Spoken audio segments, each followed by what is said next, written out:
There are places on this planet that hold on to their secrets with a stubborn grip. They become legends. They are whispered about around campfires and debated in hushed tones in dusty libraries. Oak Island, a small, unassuming patch of land off the coast of Nova Scotia, is one such place. For over 2 centuries, it has been the epicenter of one of the world's most tantalizing and frustrating treasure hunts. It's a story woven with tales of pirate gold, booby traps, and cryptic symbols. It's a place that has consumed fortunes, claimed lives, and fueled an obsession that defies all logic. The island doesn't just invite you to look, it challenges you, dares you to solve its riddle. It's a puzzle box crafted by history itself, and for centuries, no one has found the key. At the heart of this modern-day quest are 2 brothers from Michigan, Rick and Marty Lagina. For them, Oak Island was more than just a story. It was a childhood dream sparked by a magazine article. It was a promise of adventure, a call to the unknown that echoed through their lives. The Oak Island team is more than just a group of experts. They are a family, a fellowship bound by a shared obsession. At its core, you have the Lagina brothers. Marty, the engineer, the pragmatist, often played the role of the cautious anchor to Rick's unwavering faith. He brought the resources and the scientific mind. Then there's Craig Tester, Marty's partner. And you can't forget Dave Blankenship, the rugged island resident, whose father had dedicated his life to the same search. Dave knew the island's moods and secrets better than anyone. Their war room is the nerve center of the entire operation. The walls are covered with maps, charts, and diagrams. It's where theories are born, debated, and discarded. It's where metal detection expert Gary Drayton would burst in, his hands full of ox shoes and old coins, connecting dots that stretched across oceans and centuries. The atmosphere is one of intense focus, but it's always punctuated by camaraderie and a shared sense of purpose.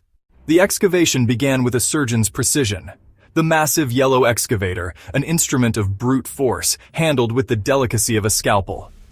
Under the watchful eye of Rick Lagina, the steel bucket peeled back the earth one scoop at a time. The soil shifted, dark topsoil to dense gray clay.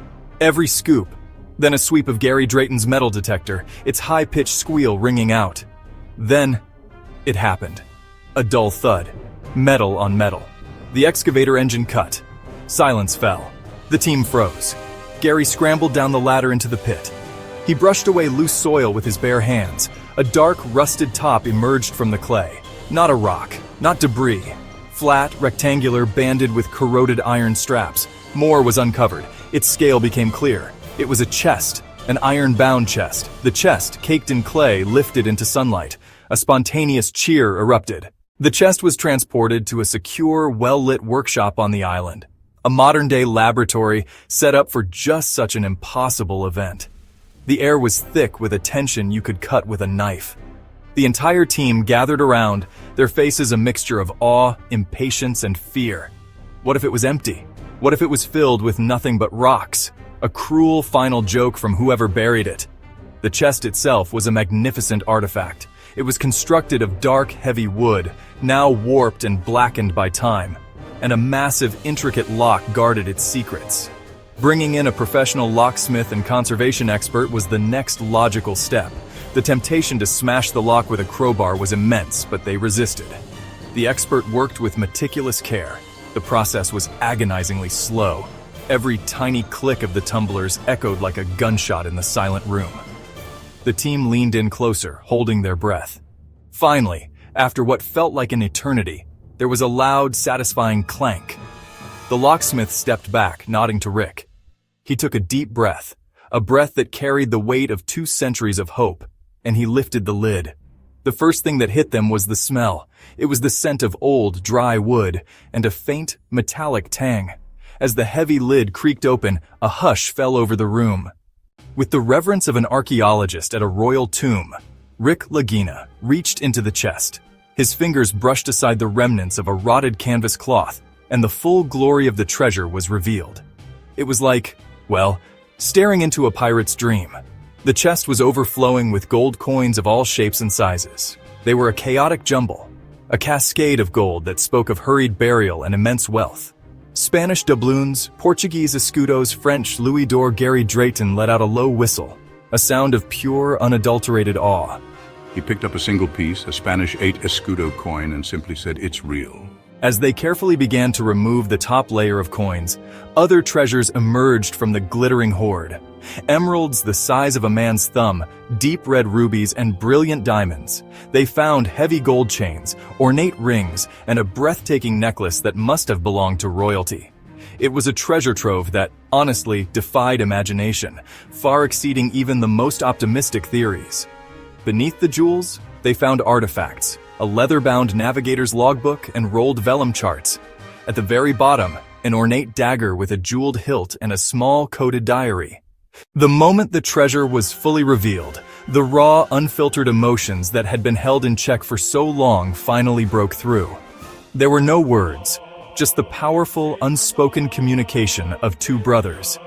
Marty Lagina, the man of science and reason, simply wrapped his brother Rick in a bear hug, lifting him off the ground. Tears streamed down both of their faces, tears of joy, relief, and overwhelming disbelief. Everything they had worked for, everything they had sacrificed, everything they had endured, failures and ridicule, was all validated in that single, glittering moment. Their crazy, impossible quest was not crazy after all. For Rick, it was a moment of profound personal vindication. He had been the keeper of the faith, the one who held on to hope when all logic suggested they should quit.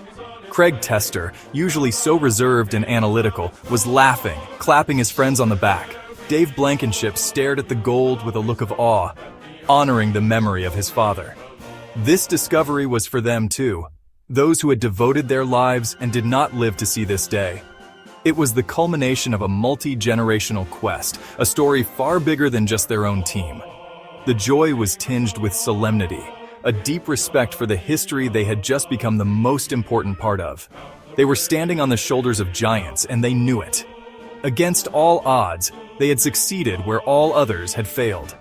The hunt had found its answer, but its meaning stretched beyond treasure. This discovery didn't just solve the Oak Island mystery. It completely shattered it and began to build something new and far more complex in its place. For centuries, the legend was defined by its ambiguity.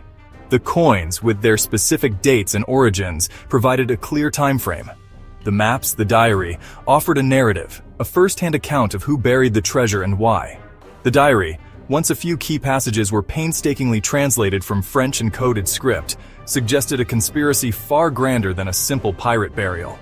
It spoke of a clandestine flight from Europe in the late 17th century, disillusioned nobles and military figures.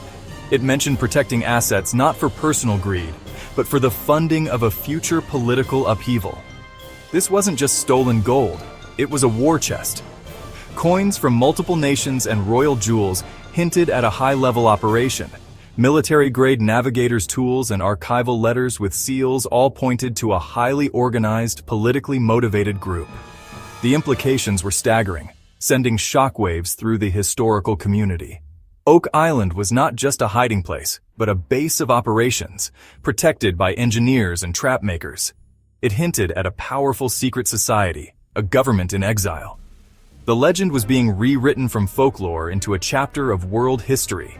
The team now faced a new quest: translation, research, and collaboration with top historians. They had found the treasure, and now they had to unlock its story.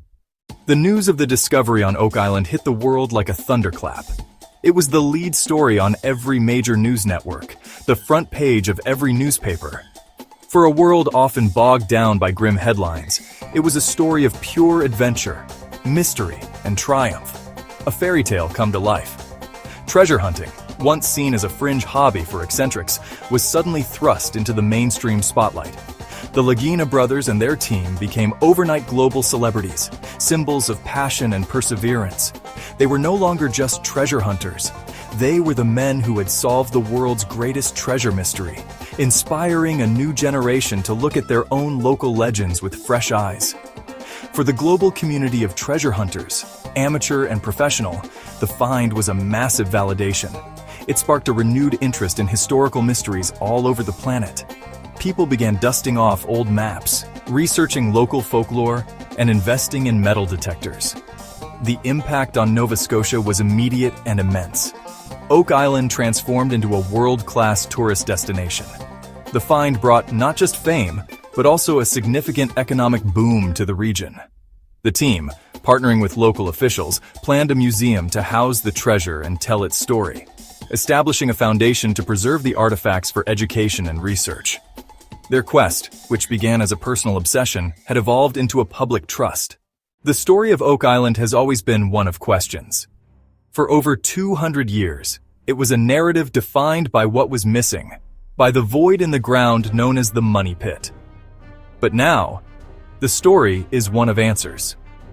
The discovery of the treasure chest by Lagina and his team has forever changed the island's legacy. It is no longer a symbol of frustrating failure, but a monument to incredible success. The legend of the curse and the booby traps has been replaced by the true story of a historical conspiracy and a fortune protected for centuries. The whispers of what might be have been silenced by the deafening truth of what is. This is a tale about the power of a dream. It's a story about a young boy, Lagina, who read an article and dared to believe. He carried that belief through adulthood, through skepticism and countless setbacks. His journey reminds us that the greatest discoveries are often fueled not by logic or by profit, but by an unshakable passion for the unknown. If you hold on to a dream long enough, it can come true in ways that exceed your wildest imagination. Rick didn't just find gold. He found the fulfillment of a life's purpose. He found a treasure far more valuable than any coin. The museum on Oak Island will stand as a beacon for those fascinated by the intersection of legend and reality. The story will be told and retold as an inspiring saga of discovery. A new dawn has broken over Oak Island. The mists of mystery have finally lifted, revealing a shoreline of historical certainty. The search is over, but the story is just beginning.